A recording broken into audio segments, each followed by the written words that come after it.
Dos hermanas, una tarde un simple viaje por pizza que terminó en el peor momento para sus padres, pesadilla a plena luz del día en un concurrido centro comercial. Sheila, de 12 años, y Catherine Lyon, de 10 años, desapareció sin dejar rastro, sin gritos ni pistas. Su familia vivió con preguntas inquietantes hasta que un descubrimiento escalofriante resurge 38 años después, en la primavera de 1975. Kensington, Maryland, encarnaba todo lo que los estadounidenses soñaban cuando se imaginaron un paraíso suburbano, con calles arboladas que se extendían por los vecindarios. Donde los niños montaban en bicicleta libremente, los vecinos se conocían por su nombre, y la mayor preocupación de los padres era si sus hijos dejarían rastros de barro en la casa después de jugar al aire libre. En Pleers Mill Road, una casa, destacaba no por su apariencia, sino por la calidez que irradiaba desde dentro. La voz de León era familiar para miles de residentes del área de Washington, D.C., que sintonizan Mal FM todos los días, donde su suave la personalidad de la radio lo había convertido en una celebridad local. Pero cuando cruzaba la puerta de su casa cada noche, no era la voz de las ondas de radio, él era simplemente Papá María León. Había dominado el delicado arte de administrar un hogar que nunca parecía desacelerarse con 4 niños a lo largo de 6 años. Cada día traía nuevos desafíos, aventuras y momentos que luego se convertirían en preciados recuerdos. Jay, de 15 años, había llegado a esa edad en la que equilibraba entre querer independencia y seguir siendo el hermano mayor protector de sus hermanos Joseph. El bebé de 9 años, la familia poseía una curiosidad infinita por todo lo que le rodeaba, pero eran las 2 niñas las que formaban la corazón del león. Dinámica familiar. Sheila, a los 12 años, había comenzado a mostrar destellos de la joven en la que se estaba convirtiendo, mientras aún conservaba la inocente maravilla de la infancia.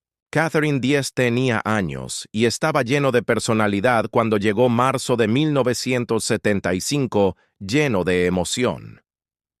La familia Lyon, por razones que tenían a ambas niñas, prácticamente saltando de anticipación, porque sus cumpleaños eran. Sheila se acercaba, y cumpliría 13 años convirtiéndose oficialmente en una adolescente, mientras Catherine esperaba con ansias su 11 cumpleaños. La familia Lyon representaba a el sueño americano en su forma más pura. Sus preocupaciones eran las comunes y las buenas notas.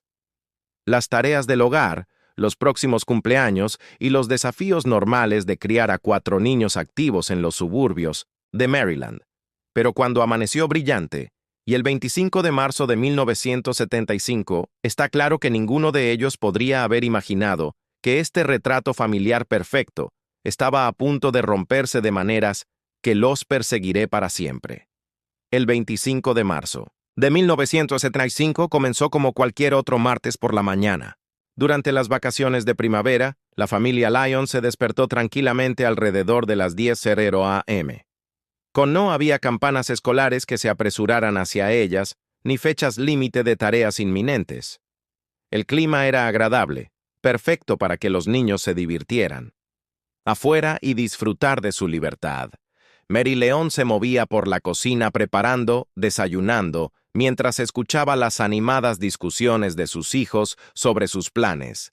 Jay había llegado a esa edad, donde pasar tiempo con amigos tenía más atractivo que las actividades familiares. Anunció su intención de dirigirse a la cancha de baloncesto local donde sabía que otros adolescentes se reunían para jugar partidos informales. El clima primaveral hacía que el aire libre, las actividades eran irresistibles, y el baloncesto se había convertido en su pasión durante estos años de adolescencia. Joseph aceptó con entusiasmo unirse a su hermano mayor y potencialmente aprender nuevas habilidades en la cancha de baloncesto. Mientras los chicos ultiman sus planes, Sheila y Catherine intercambiaron miradas que hablaban de sus propias intenciones compartidas, mientras el baloncesto les atraía. Los hermanos y las hermanas tenían ideas diferentes sobre cómo pasar su día libre. La conversación giró hacia el centro comercial Wheaton Plaza, un destino que se había vuelto cada vez más atractivo para ellos. A medida que crecían, la perspectiva de explorar las tiendas y observar las exhibiciones de Pascua que habían comenzado a aparecer en los escaparates de las tiendas, y quizás encontrarse con compañeros de clase, hicieron que el destino fuera atractivo. Su madre escuchó la conversación y sonrió ante el entusiasmo de su hija. ¿Por qué no pasas y compras una pizza? Mary sugirió saber cuánto disfrutaban ambas niñas de sus ocasionales delicias en el Orange Bowl, la popular pizzería. Dentro del centro comercial, Catherine estalló en carcajadas y se quejó de que la pizza había subido de precio de 4. Cada niña recibió aproximadamente $2, una suma que parecía sustancial. Niños acostumbrados a un presupuesto cuidadoso de sus gastos en 1975, con $2, se puede comprar un almuerzo decente y aún quedar espacio para pequeñas compras o golosinas. La instrucción más importante llegó con absoluta claridad. Ambas niñas debían regresar a casa a las 4:00 de la tarde. Este toque de queda no era negociable, y María enfatizó su importancia, y las niñas aceptaron de inmediato la restricción de tiempo. Cuando se acercaban las 11:00, los niños leones comenzaron a dirigirse hacia sus respectivos destinos. El sol brillaba intensamente mientras comenzaban su viaje hacia Wheaton Plaza, dos hermanas compartiendo una conversación y risas, mientras se abrían paso por las calles familiares del barrio, pero algo los esperaba en ese centro comercial. Algo que transformaría este día de primavera común y corriente en el comienzo de una pesadilla que perseguiría a su familia durante décadas.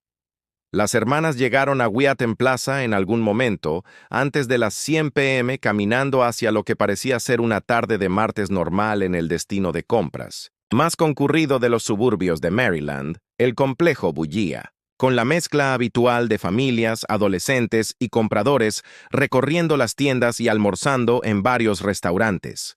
Pero este día normal estaba a punto de vuelven extraordinarios por todas las razones equivocadas exactamente a la 1:00. De la mañana el niño que conocía a ambas hermanas vio algo que se volvería muy importante más tarde.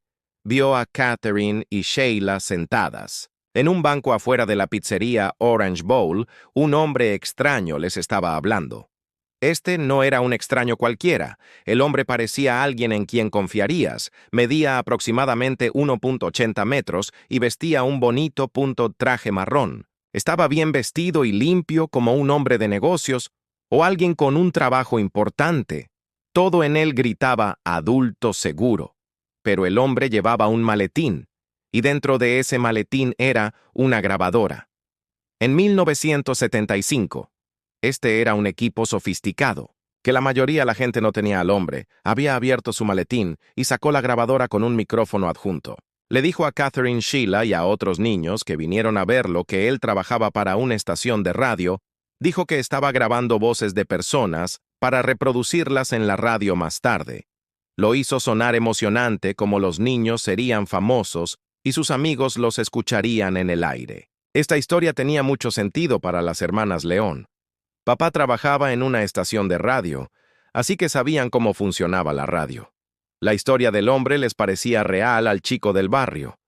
Observó cómo Catherine y Sheila se turnaban para hablar en el micrófono del hombre y otros niños también se unieron. Todas emocionadas por estar en la radio, las chicas sonrieron y rieron mientras hablaban por el micrófono pensando que estaban parte de algo especial. El niño que observaba notó que el hombre caminaba con una pequeña cojera. No era muy obvio, pero si prestabas atención, podías ver que este detalle parecía poco importante en ese momento, pero ayudaría al caso más adelante. Alrededor de las 12:00, el hermano de la niña, Jay, llegó al centro comercial a comprar una cometa. Caminó por la plaza, miró por la ventana del restaurante Orange Bowl y vio a sus hermanas adentro. Catherine y Sheila estaban sentadas en una mesa comiendo pizza y hablando entre sí. Parecían completamente normales, y estaban felices de reír y señalar a la gente que pasaba como siempre. Lo hizo cuando estaban juntos. Jay no fue a verlos porque quería dejarlos tener su propio tiempo. Esto fue importante porque demostró que, después de hablar con el hombre de la grabadora, Las chicas siguieron adelante. Con su plan de comer pizza, lo que pasó con ese hombre no les impidió hacer lo que vinieron a hacer. Parecían estar bien y no me preocupaba nada. Pero había otra presencia en el centro comercial ese día, alguien cuyo comportamiento era muy diferente, más obviamente amenazante. Mientras Danette y sus amigos caminaban mirando las tiendas, notaron a un joven espeluznante. Siguiéndolos, este segundo sospechoso era completamente diferente del hombre de la grabadora bien vestido. Este tipo era mucho más joven, tal vez al final de su adolescencia o principios de sus 20, tenía el pelo largo y desordenado y parecía que no se cuidaba. Medía aproximadamente 1,80 y tenía acné severo en toda la cara. Lo más notable eran las cicatrices en su mejilla izquierda, que lo hacían lucir rudo y peligroso. Su ropa era raída y barata, llevaba una chaqueta de Peter que era popular entre algunos jóvenes en aquel entonces. Se destacó en un bonito centro comercial como si no perteneciera allí.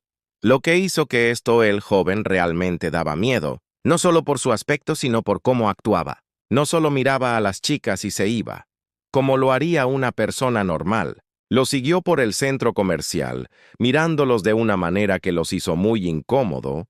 Su mirada no era normal, era intensa y espeluznante, como si él estaba planeando algo malo. Él seguía observándolos sin importar a dónde fueran y no le importaba que estuviera haciendo algo malo. Ellos se asustaron. Finalmente, una de las amigas de Det se sintió tan incómoda que se dio la vuelta y le dijo al tipo espeluznante, «¿Por qué no nos tomas una foto? Durará más». Ella estaba tratando de avergonzarlo y hacer que se fuera. La gente se habría sentido avergonzada y se habría marchado después de ser llamada así. Pero a este joven no le importó. Simplemente siguió mirándolos y siguiéndolos como si nada hubiera pasado. Peor aún, Det vio a este mismo tipo, espeluznante, mirándolos fijamente. A Catherine y Sheila Lyon también le estaba prestando la misma atención. Aterradora por un grupo que también estaba dando a las dos hermanas esta conexión. Se volvería muy importante más tarde. Alrededor de las 2:30 por la tarde alguien vio a Catherine y Sheila por última vez. Un amigo de la familia vio a ambas hermanas caminando hacia el oeste. La calle que conducía desde el centro comercial hacia su casa era una buena noticia, porque significaba que las chicas salieron del centro comercial a la hora correcta para llegar a casa antes de las 4:00. La persona que los vio dijo, parecían completamente normales. Caminaban juntos y hablaban como siempre lo hacían. Nada parecía estar mal ni dar miedo. Sobre cómo actuaban, las chicas no corrían ni parecían asustadas. No las perseguían ni las seguían. Cualquiera podía verlo. Parecía como si simplemente estuvieran caminando a casa después de una tarde divertida en el centro comercial. Pero esta sería la última vez que alguien podría decir con seguridad dónde estaban Catherine y Sheila Lyon. Después de este momento nadie lo supo. ¿Qué les pasó? Simplemente desaparecieron y algo terrible estaba a punto de suceder, y la búsqueda de Catherine y Sheila Lyon.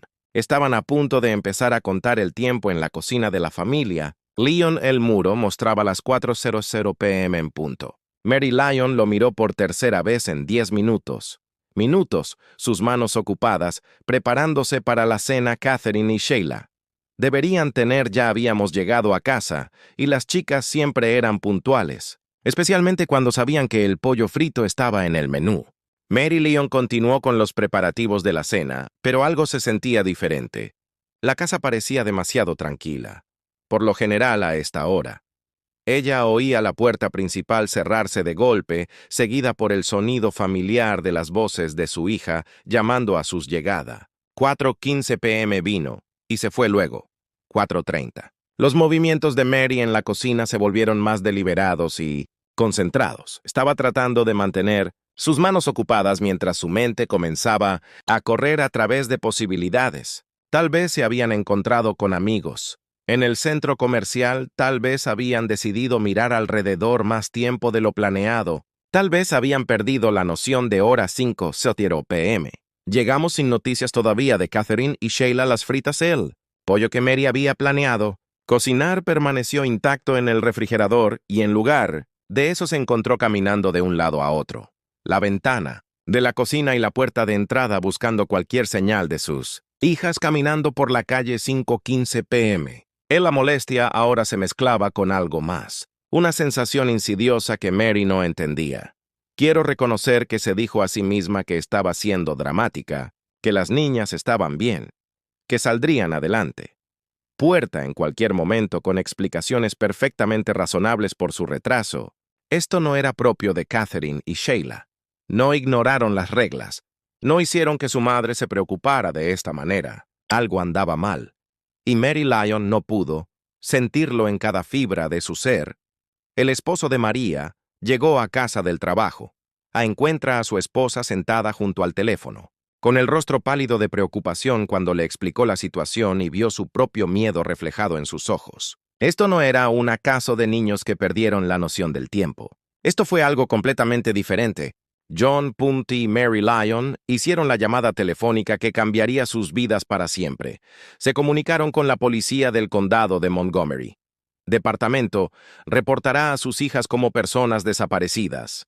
7:00 p.m. El policía que contestó su llamado era profesional. Los casos de niños desaparecidos eran comunes, explicó. La mayoría de los niños aparecían en pocas horas, generalmente con explicaciones inocentes de su ausencia. Él presentaba un informe y los oficiales de patrulla vigilarían a Catherine y Sheila Lyon. El informe oficial se presentó exactamente a las 700 el 25 de marzo de 1975. Catherine Lyon, de 10 años, y Sheila Lyon. Las niñas de 12 años fueron incluidas oficialmente como personas desaparecidas en la búsqueda de las hermanas León. Había comenzado. La familia León inmediatamente comenzó su propia vigilia desesperada. Alguien se quedó junto al teléfono a todas horas esperando alguna palabra sobre las chicas. Los miembros de la familia se turnaban para que el teléfono nunca quedara sin respuesta, ya fuera una llamada de la policía con noticias o posiblemente incluso de Sheila y Catherine a las 8:00 p.m., la respuesta policial inicial se había intensificado. Ya no era solo un caso rutinario de una persona desaparecida. Los oficiales estaban realizando búsquedas casa por casa en todo el lugar vecindario, tocando puertas, haciendo preguntas y recopilando cualquier información que podrían proporcionar una pista sobre el paradero de Catherine y Sheila. Se trajeron perros de búsqueda dentro de las primeras 24 horas. Estos animales especialmente entrenados recogieron a las niñas enviadas al centro comercial, confirmando que Catherine y Sheila efectivamente había estado allí como estaba previsto. Los perros siguieron el rastro a través del centro comercial hasta el estacionamiento y luego nada. El sentido simplemente desapareció como si las chicas se hubieran desvanecido en el aire. La búsqueda amplió rápidamente lo que había comenzado como una investigación de barrio. Ahora están involucradas varias agencias de aplicación de la ley y se desplegaron buzos. Buscar en lagos y estanques locales. Equipos de oficiales se arrastraron por las alcantarillas pluviales, linternas cortando la oscuridad, esperando y temiendo lo que podrían encontrar. Los lotes vacíos fueron revisados a pulgada por pulgada. Los edificios abandonados fueron asaltados. Y examinó todos los lugares posibles donde dos jóvenes podrían estar escondidas o se investigó lo oculto, y la respuesta de la comunidad fue abrumadora. Cientos de los voluntarios se unieron a los esfuerzos oficiales de búsqueda. Los vecinos que nunca habían hablado antes se encontraron trabajando codo con codo, lado unido por la desesperada esperanza de traer a Catherine y Sheila a casa.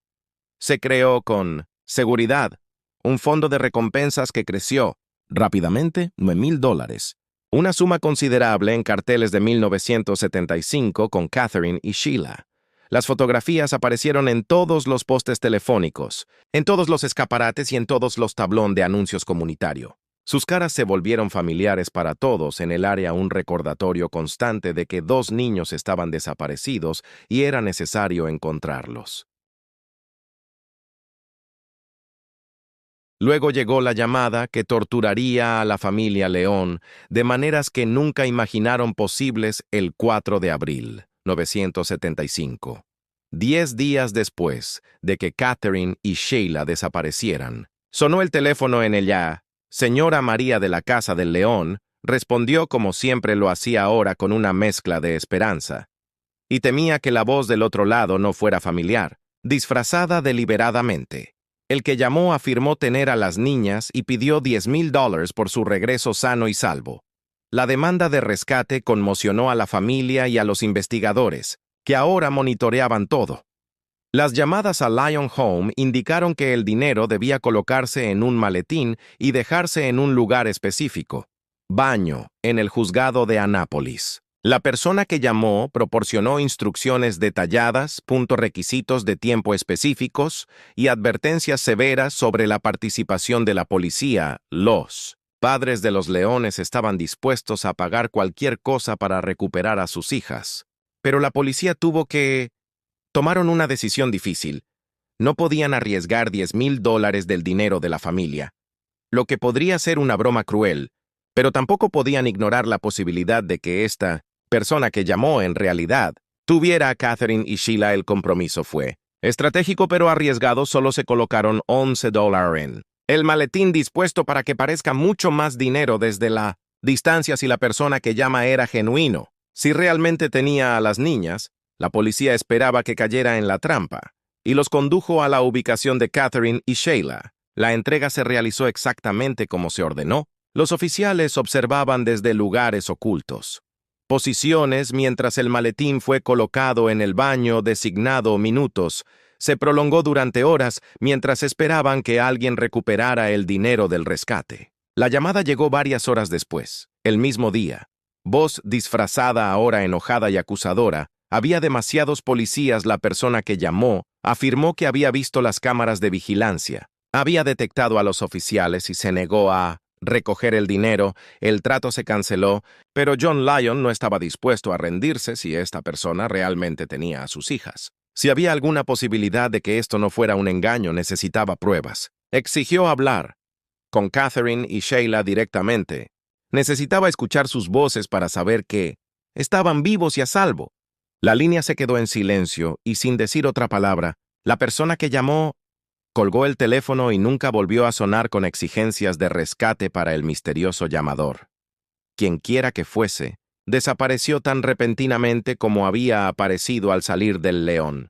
Familia con esperanzas destrozadas y preguntas devastadoras. ¿Alguien realmente se llevó a sus hijas? ¿Fue esta persona que llamó un cruel engañador que se aprovecha de padres desesperados? ¿Estaba Catherine y Sheila en algún lugar esperando ser rescatadas? ¿O fue simplemente otro callejón sin salida en una investigación que parecía no llevar a ninguna parte a medida que las semanas se convertían en meses? Los esfuerzos de búsqueda masiva continuaron, pero no se encontró nada. La investigación generó miles de pistas y cientos de entrevistas e innumerables teorías, pero Catherine y Sheila Lyon siguen desaparecidas. Sus cumpleaños llegaron y pasaron sin marcar la celebración de Pascua que habían estado celebrando, emocionados de ver que nunca les trajo alegría. Las fiestas de cumpleaños que sus padres habían planeado se convirtieron en servicios conmemorativos para dos niñas que simplemente habían desaparecido. Durante una caminata de media milla a casa después de comprar pizza mientras la familia Lyon sufría, los investigadores de su peor pesadilla trabajaron día y noche siguiendo cada pista posible que el caso había capturado. La atención nacional y las pistas llegaron de todo el país. Algunas parecían prometedoras, otras no llevaron a ninguna parte. Todas tuvieron que... El 6 de abril, William Krebs, de 11 años, presentó información que envió a los investigadores. Corriendo hacia Virginia, afirmó haber visto a dos chicas que coincidían con Catherine, y la descripción de Sheila en un Pontiac blanco viajando por la ruta 211 según el niño. Una de las niñas parecía estar llorando, y definitivamente había una niña rubia en la parte de atrás. La policía tomó en serio este avistamiento, porque el momento y la ubicación tenían sentido.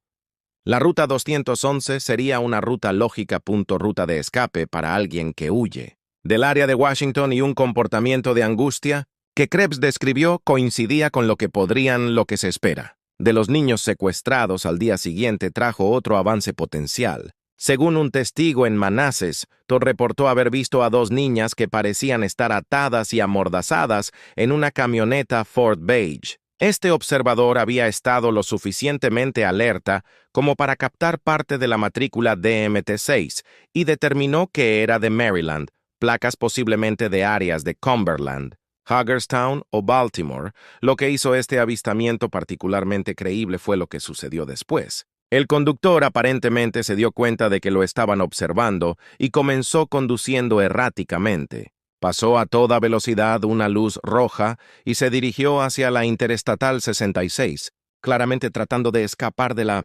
observación. Este comportamiento sugirió que alguien tenía algo que ocultar y los investigadores inmediatamente comenzaron a rastrear todos los posibles registros del vehículo que pudiera coincidir con esas placas parciales. Se comunicaron con los departamentos de vehículos motorizados de todo el país. Varios estados realizaron búsquedas informáticas y dieron seguimiento a cientos de casos potenciales. Coincide con el trabajo que fue minucioso pero absolutamente necesario. Mientras tanto, un grupo inesperado se unió al esfuerzo de búsqueda de ciudadanos con radios CB en todo el área metropolitana de Washington. El área había organizado su propia red para buscar a las hermanas León en estos móviles.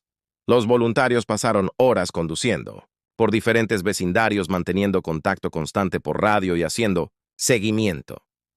Ante cualquier avistamiento sospechoso, los operadores de radio CB se tomaban su misión en serio, coordinando búsquedas en estacionamientos de centros comerciales y zonas residenciales donde las niñas podrían estar retenidas. Su dedicación era admirable, pero a pesar de miles de horas de voluntariado, no encontraron nada que hiciera avanzar la investigación. Para el 23 de mayo de 1975, el caso había alcanzado tal prominencia que el vicegobernador Blair Lee tomó una decisión sin precedentes.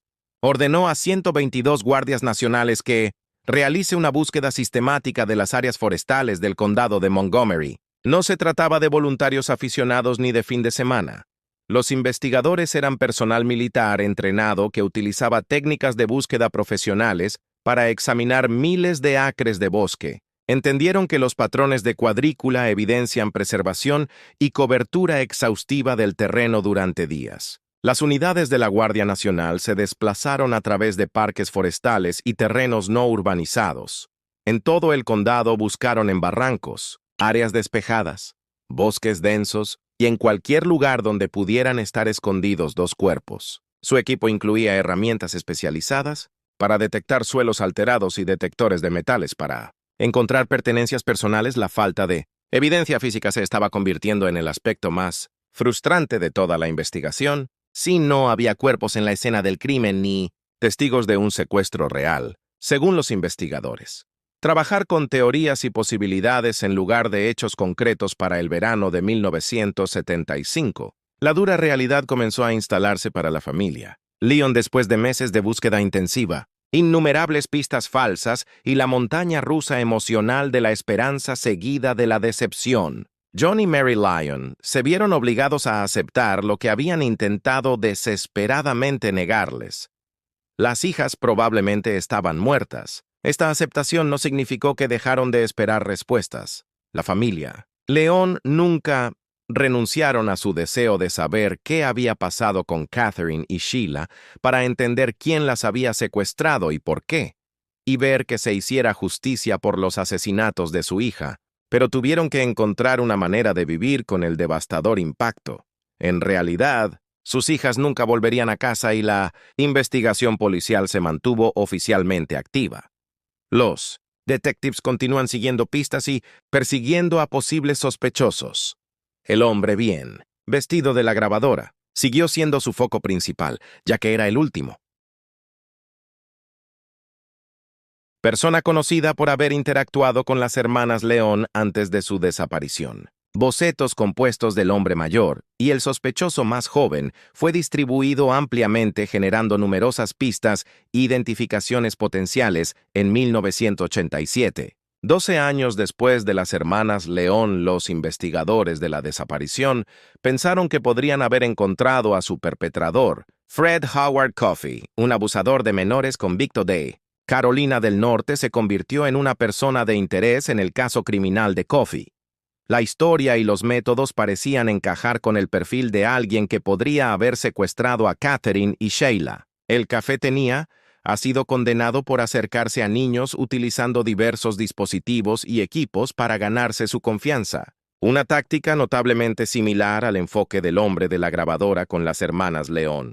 Él usaría detectores de metales, cámaras y otros gadgets interesantes para iniciar conversaciones con víctimas potenciales, presentándose como amigable y confiable antes de revelar sus verdaderas intenciones. Los investigadores descubrieron que Coffey había estado en el condado de Montgomery durante la semana siguiente a la desaparición de las hermanas León, que inicialmente parecía una conexión prometedora. Su presencia en la zona durante el periodo crítico, combinada con su historial de uso de equipos para atraer a niños, hizo que parece ser un fuerte sospechoso.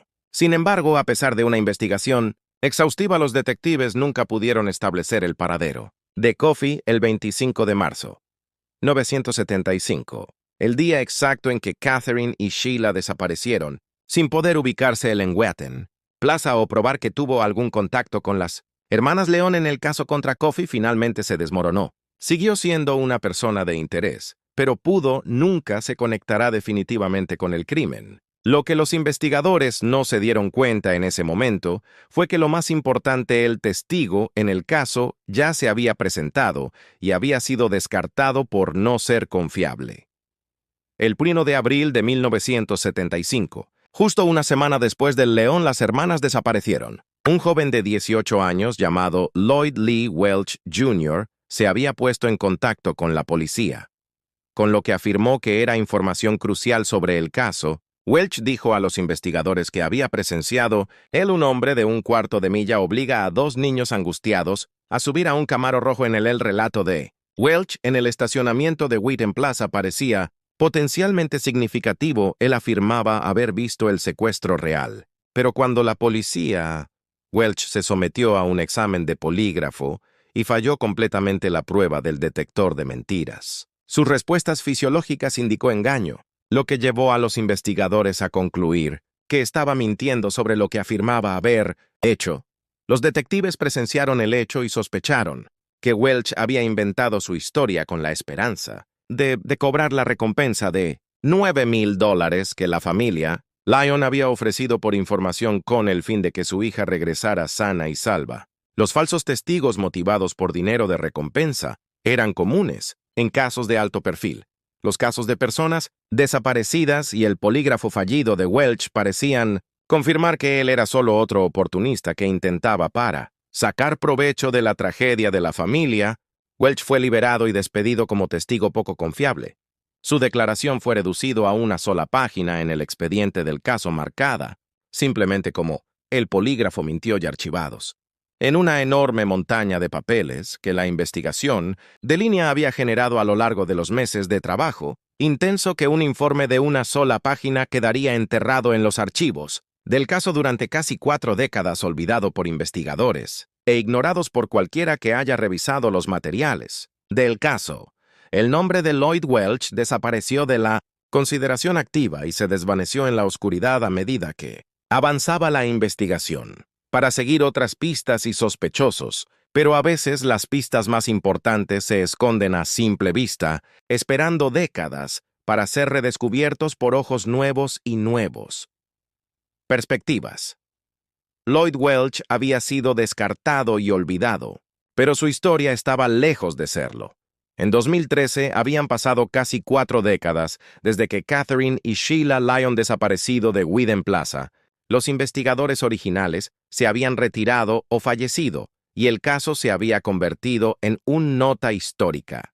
Uno de esos trágicos misterios que parecían destinados a permanecer. Sin embargo, el caso quedó sin resolver para siempre, y el Departamento de Policía del Condado de Montgomery tomó una decisión.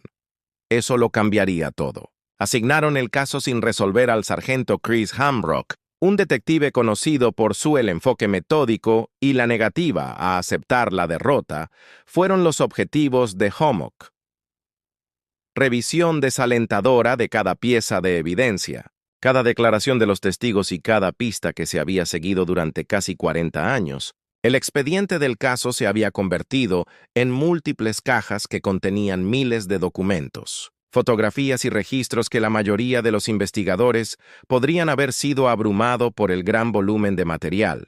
Pero Hamrock abordó la tarea sistemáticamente y comenzó a leer cada informe, por insignificante que pudiera parecer en el momento en que se presentó. Quedó enterrado en lo profundo de los archivos. Hamrock descubrió algo que lo dejó paralizado entre los cientos de declaraciones de testigos. 975. Fue un informe de una sola página sobre un joven de 18 años llamado Lloyd Lee Welch Jr. El informe fue breve y se había marcado como mentira del polígrafo, indicando que los investigadores en 1975 habían descartado a Welch como poco fiable. Pero algo sobre la declaración llamó la atención de Hamrock y decidió investigar más a fondo cuando Hamrock encontró una foto policial de Lloyd de 1977, él, parecido con el retrato compuesto de un sospechoso.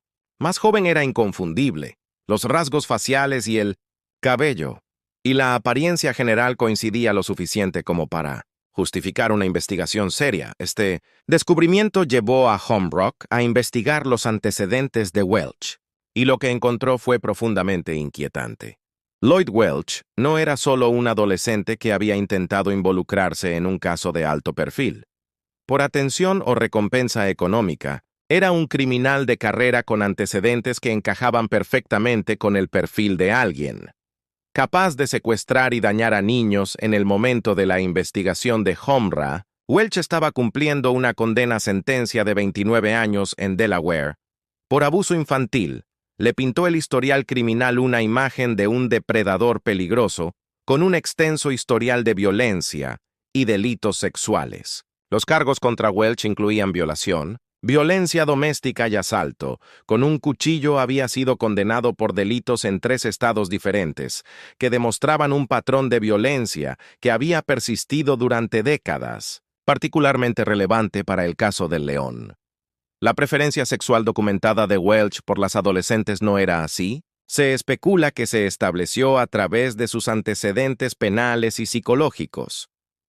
Las evaluaciones realizadas durante sus diversos encarcelamientos, Hamrock también descubrió que Welch era un nativo de los Apalaches que se crió en un hogar de acogida después de sufrir abusos severos cuando era niño. Antiguos conocidos lo describió como alguien de temperamento violento y capaz de tener ataques de ira explosivos, especialmente cuando se le desafía o se le acorrala. Esta información de fondo se transforma. El fallo del polígrafo en 1975 pasó de ser una razón para despedir a Welch a una posible condena roja bandera que había sido pasada por alto por criminales profesionales, especialmente aquellos con historias de engaño y manipulación.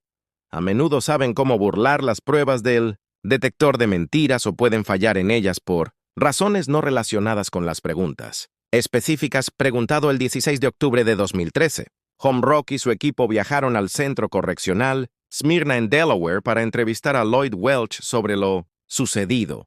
Durante ese interrogatorio de 8 horas finalmente comenzaría a desentrañar el misterio que había persistido durante 38 años cuando ellos, detectives, entraron en la sala de interrogatorios. Las primeras palabras de Welch fueron escalofriantes por su tono objetivo. Sé por qué. Estás aquí. Estás aquí. Acerca de esos 2 niños desaparecidos. La declaración inmediatamente dijo a los investigadores 2 cosas cruciales. Welch recordaba el caso del León a pesar de habían pasado décadas y parecía haber estado esperando esta conversación. La mayoría de los testigos inocentes no lo harían. Conectar inmediatamente una visita de detectives de fuera del estado con un caso de casi 40 años de antigüedad, a menos que tuvieran conocimiento específico al respecto. Hamrock decidió poner a prueba la memoria de Welch y su posible participación, mostrándole fotografías de Catherine y Sheila Lyon. Las palabras del detective fueron cuidadosamente elegidas para lograr el máximo impacto emocional. Estas 2 pequeñas niñas nunca fueron encontradas, y sus padres tienen casi 80 años. La respuesta de Welch fue inmediata, y en específico afirmó que, efectivamente, había estado en Wheaton Plaza el 25 de marzo, 1975, y que había presenciado a un tipo metiendo a 2 chicas en la parte trasera de un coche. Su relato coincidía con elementos de su declaración original de 1975, pero ahora estaba proporcionando detalles adicionales sobre qué hizo que esta entrevista fuera diferente a una de 1975. La sesión del polígrafo fue el contexto en el que Welch ya estaba cumpliendo una larga condena de prisión y no tenía nada que ganar. Mintiendo, no estaba buscando dinero de recompensa ni tratando de insertarse en una famosa caso para llamar la atención. Era un criminal convicto que hablaba con detectives que habían viajado cientos de millas específicamente para interrogarlo sobre eventos de casi 4 décadas antes. A medida que avanzaba la entrevista, se hizo evidente que Welch tenía conocimiento sobre el caso que iba más allá de lo que se había informado públicamente y proporcionó detalles sobre el momento de los hechos y las circunstancias de la desaparición de la niña que sugerían una auténtica participación, en lugar de información obtenida para la cobertura de los medios por primera vez desde en 1975. Los investigadores sintieron que finalmente estaban hablando con alguien que realmente había estado allí cuando Catherine y Sheila Lyon desapareció después de 38 años de silencio. Por fin alguien estaba hablando. Tras la entrevista inicial de octubre de 2013, los detectives sabían que estaban en algo significativo, pero la historia de Lloyd Welch estaba lejos de estar completa. Durante los siguientes meses, los investigadores realizarían 12 entrevistas adicionales con Welch en cada sesión, revelando nuevas capas de un crimen horrible que había permanecido oculto durante décadas. La estrategia inicial parecía ser proporcionar la información suficiente para parecer cooperativo y al mismo tiempo desviar la atención. Responsabilidad sobre otros. Su primera acusación importante se dirigió a Raymond Mlesky Sr., un conocido traficante de niños que había operado en el área de Washington, D.C. durante la década de 1970, según Welch. Los primeros relatos de Mlesky fueron los verdaderos autores del secuestro y asesinato de las hermanas León. Welch afirmó que había presenciado a Mlesky llevándose a las niñas, pero había tenido demasiado miedo de presentarse en ese momento debido a las amenazas. En contra de su propia seguridad, esta versión de los hechos retrató a Welch como un testigo reticente en lugar de un testigo activo. El participante describió haber visto a las niñas siendo transportadas a la residencia de Mlesky, donde supuestamente estaban drogado, abusado y finalmente asesinado. Raymond Rudolph Mlesky Sr., nacido en 1936, residente de Suitland, Maryland, en el momento de la desaparición de la hermana. Vivía aproximadamente a 17 kilómetros de la familia Lyon en 1975. Mlesky había sido condenado por el delito en noviembre de 1977. Su esposa Dolores, de 35 años, y su hijo de 17 años fueron asesinados a tiros. Hijo Raymond Jr., además de herir a su hijo menor después de una acalorada discusión doméstica. Fue declarado culpable y condenado a 40 años de prisión por estos delitos. Testigo ocular contemporáneo. Los relatos del individuo con la grabadora en el centro. Comercial Witten Plaza se consideran un posible sospechoso. En el secuestro de las hermanas León se indicó que el hombre caminaba con una ligera cojera como había Mlesky además. Mlesky se parecía mucho al dibujo compuesto de la información, junto con el historial conocido de abuso sexual infantil de Mlesky. Anteriormente, lo había convertido en un fuerte sospechoso, contemporáneo basándose en información entregada posteriormente a las autoridades. Por informantes de la prisión y las propias afirmaciones posteriores de Mlesky de tener conocimiento sobre el secuestro de la hermana que se ofreció a compartir con los investigadores, a cambio de condiciones penitenciarias más favorables. Las autoridades registraron su antigua residencia a principios de abril de 1982. Aunque no se descubrió ninguna evidencia, Mlesky murió en prisión en 2010, pero los investigadores presionaron para obtener información específica, detalles y pruebas que corroboran. La historia de Welch comenzaron a cambiar. Dramáticamente, los detalles que había presentados como hechos en una entrevista serían contradichos o modificados. En la siguiente sesión, el patrón se hizo claro para los interrogadores experimentados. Estaban probando diferentes versiones de los hechos para ver cuáles se encontraban más convincentes. Los investigadores. Creíble, y al mismo tiempo intentar minimizar su propio papel en lo que fuera que había sucedido. En realidad, cada entrevista trajo consigo nuevas contradicciones y modificaciones. En su relato, a veces afirmaba haber sido simplemente un testigo. Otras veces admitía una participación limitada, y en ocasiones se acercaba a una confesión completa antes de retractarse y revisar su historia una vez más en julio. En 2014, después de meses de cuestionamientos y confrontaciones con inconsistencias en sus diversos relatos, Welch finalmente comenzó, revelando lo que los investigadores creían que era más cercano a la verdad en esta versión. Welch admitió que las hermanas Leon fueron llevadas a un lugar controlado específicamente por sus propios familiares. Su padre, Lloyd Welch Sr., y su tío, Richard Alan Welch. El entorno que describió era mucho más siniestro que el suyo. Relatos previos que involucran a Raymond Mlesky, según Welch, de julio de 2014, declaraciones. Las niñas fueron retenidas en un sótano de concreto al que solo se podía acceder a través de una única entrada asegurada, con un candado. Este detalle resultaría crucial más tarde cuando los investigadores comenzaron en busca de evidencia física. Welch afirmó que había presenciado a su padre y a su tío abusando sexualmente de Catherine y Sheila. En este sótano, su relato describe torturas prolongadas y asalto que duró un período indeterminado. Lo más significativo es que Welch admitió que nunca volvió a ver a los niños con vida, después del incidente del sótano, mientras continuaba negando directamente al participar en sus asesinatos. Reconoció haber estado presente durante las consecuencias y haberse visto obligado a ayudar. Desechar evidencia. Esta confesión representó un cambio dramático con respecto a sus afirmaciones anteriores de ser simplemente un testigo a los crímenes. De otra persona, ahora estaba admitiendo haber estado presente durante el abuso real y reconociendo participación en el encubrimiento de los asesinatos.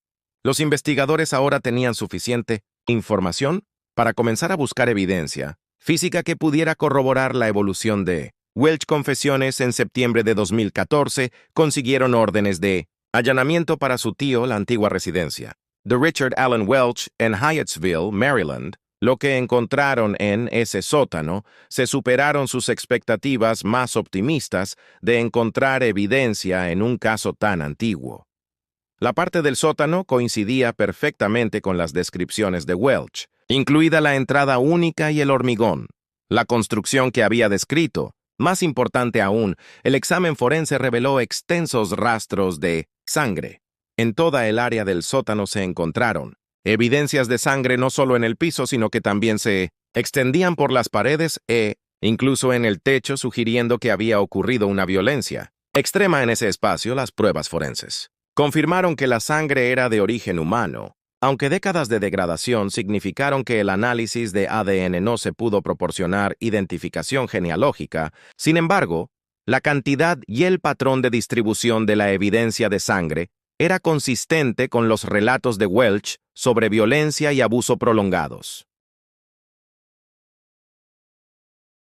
El descubrimiento del sótano representó la primera evidencia física que los investigadores encontraron en casi 40 años de que el testimonio de los testigos sobre el destino de los leones fue apoyado directamente. Sin embargo, más aún quedaban revelaciones inquietantes por llegar. Las confesiones de Welch finalmente se extendieron, más allá del abuso y el asesinato, para describir cómo se han dispuesto los cuerpos, lo que ha llevado a los investigadores a un lugar remoto. Ubicación en las Blue Ridge Mountains de Virginia. La montaña de Taylor en el condado de Bedford. Virginia era propiedad familiar. Había sido utilizado por el clan Welch durante décadas, según Lloyd. Welch, el lugar aislado, había servido como lugar de descanso final para Catherine y Sheila Lyon Welch. Describió como los cuerpos fueron transportados a Taylor's Mountain en 1970 pesadas bolsas de lona y finalmente destruidos en un incendio que quemó durante varios días su primo Henry. Parker no había hablado de lo que vio durante décadas, pero en diciembre de 2014, casi 40 años después, finalmente rompió su silencio y le dijo a los detectives que un día de 1975 apareció su primo Lloyd Welch, inesperadamente, en una propiedad familiar en Taylor's Mountain. Welch no estaba solo.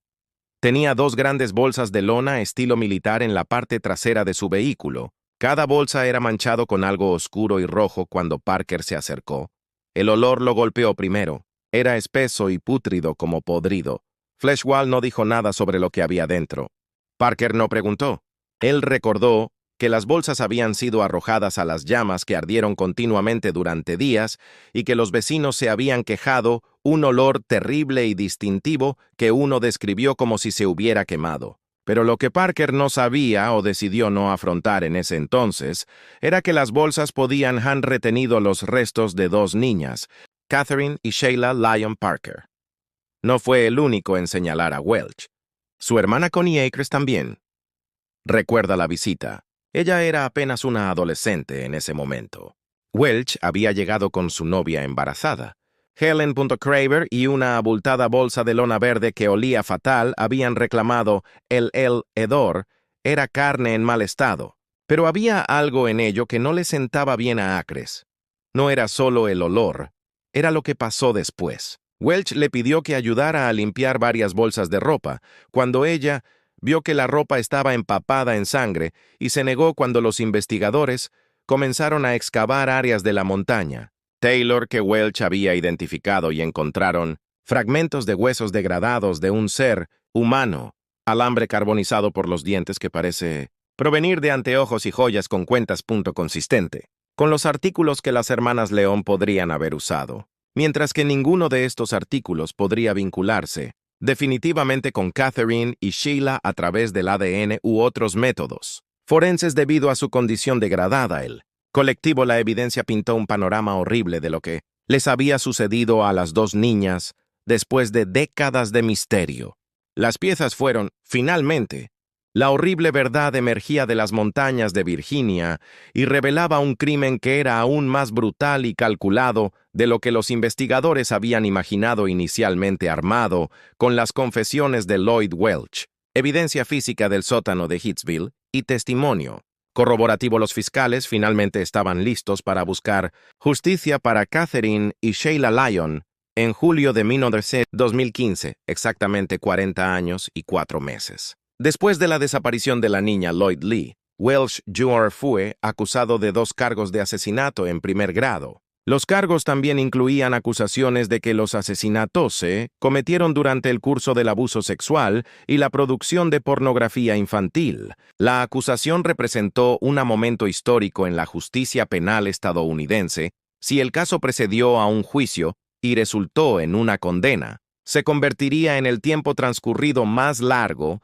entre un asesinato y una condena sin cuerpos recuperados en la historia de los Estados Unidos. Los fiscales también nombraron a Richard Allen Welch Lloyd's tío como persona de interés en el caso. Sin embargo, determinaron que mientras la evidencia sugirió su participación, pero no había pruebas suficientes para presentar cargos contra él, que probablemente resultaría en una condena. Por la magnitud de la investigación que condujo a la acusación, fue asombroso que los detectives hayan registrado más de 16,000 horas de trabajo ejecutadas en 50 años, órdenes de allanamiento, y realizó más de 100 entrevistas en varios estados. Esto no fue solo una revisión de un caso sin resolver, fue una de las investigaciones criminales más extensas en la historia de Maryland, que abarcan múltiples jurisdicciones y requieren la coordinación entre numerosas agencias de aplicación de la ley. Según sea el caso, se dirigió hacia el juicio. Lloyd Welch se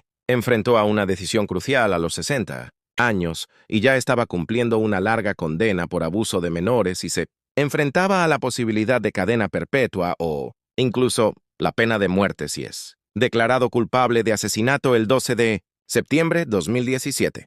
42 años y 5 meses después de que Catherine y Sheila Lyon desaparecieran de Wheaton Plaza, Lloyd Welch compareció ante un tribunal del condado de Bedford, Virginia, presentó su declaración en una sala repleta que incluía a los miembros de la familia Lyon que habían esperado décadas por este momento. Welch se declaró formalmente culpable de 2 cargos de asesinato en primer grado. Sin embargo, incluso en su momento de responsabilidad legal, Welch continuó minimizando su papel en los crímenes mientras, al admitir su participación en el secuestro de las niñas, mantuvo su negación de haber cometido personalmente una agresión sexual, o según su acuerdo de culpabilidad, Welch cumpliría 2 condenas concurrentes de 48 años de prisión.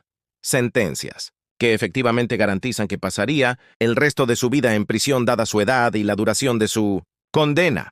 Las sentencias por las que podría ser elegible para libertad condicional, cuando tenga alrededor de 80 años, aunque los expertos legales describieron sus posibilidades de ser liberado como escasas. Para nadie, la audiencia de sentencia estuvo cargada de emociones tanto para John como para María yacía presente en la sala del tribunal a los 77 años de edad.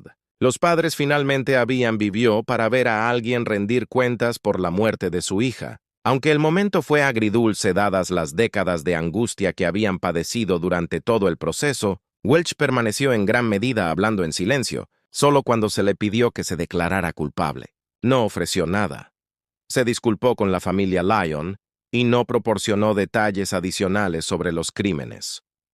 Más allá de lo que ya había revelado durante sus interrogatorios, la aceptación del acuerdo de culpabilidad por parte del juez significó que muchas preguntas sobre el caso quedarían sin respuesta para siempre. Sin un juicio sobre el alcance total de la conspiración, la identidad de otros participantes potenciales y la cronología completa de los eventos nunca se explorarían por completo. Un foro público en enero de 2025. Lloyd Welch fue transferido de Delaware Sistema Penitenciario de Virginia para comenzar a cumplir sus sentencias de asesinato.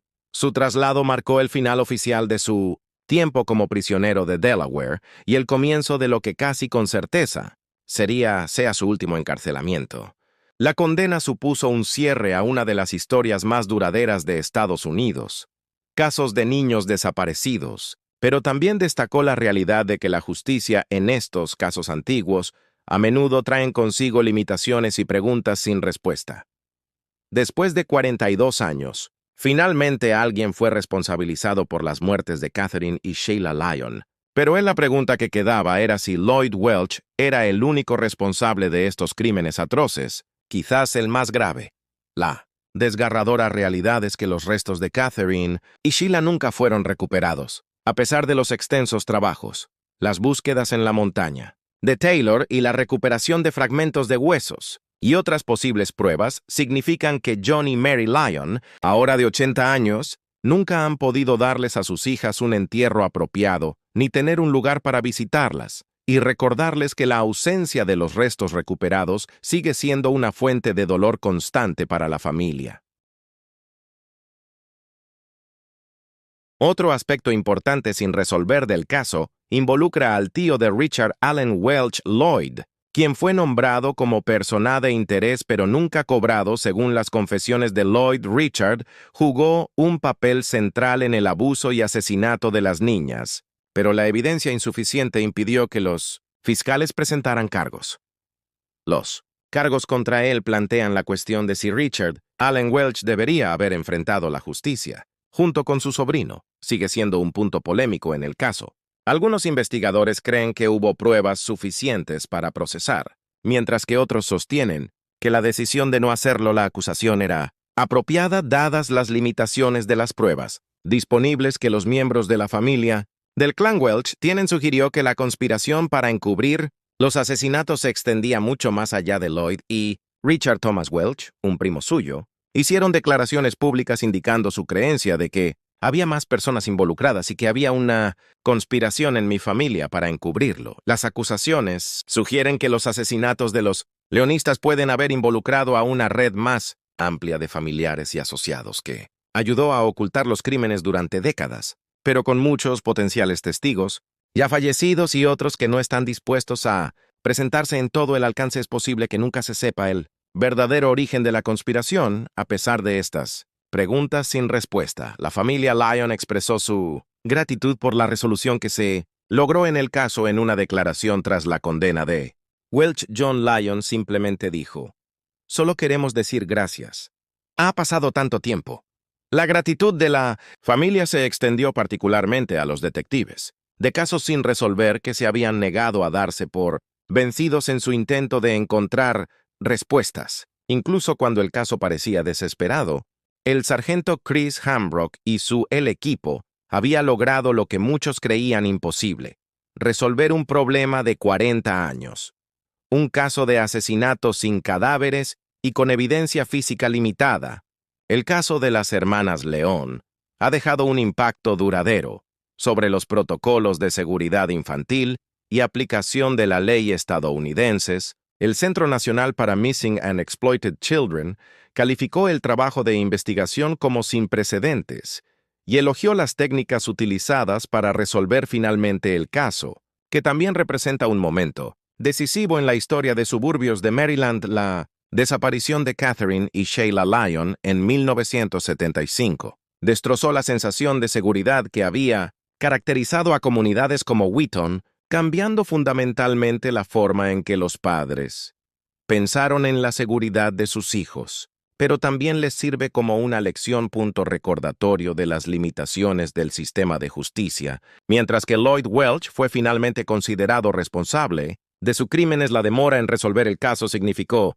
que otros posibles perpetradores escaparon a la justicia, se perdió evidencia, o degradados, y los testigos murieron antes de poder ser interrogados. Catherine y Sheila los Leones eran solo dos niñas que querían pizza y mirar las exhibiciones de Pascua en el centro comercial local.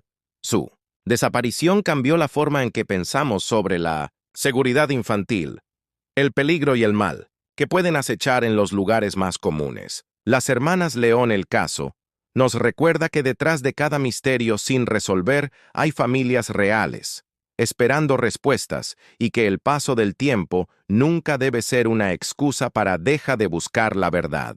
¿Qué crees que realmente sucedió en la montaña de Taylor? ¿Lloyd Welch estaba diciendo la verdad sobre su participación limitada o fue más responsable de lo que alguna vez admitió? Déjanos saber tu opinión en los comentarios a continuación.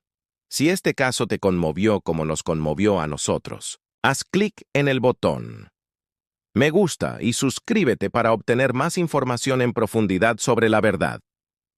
Casos de crímenes que cambiaron a Estados Unidos para siempre.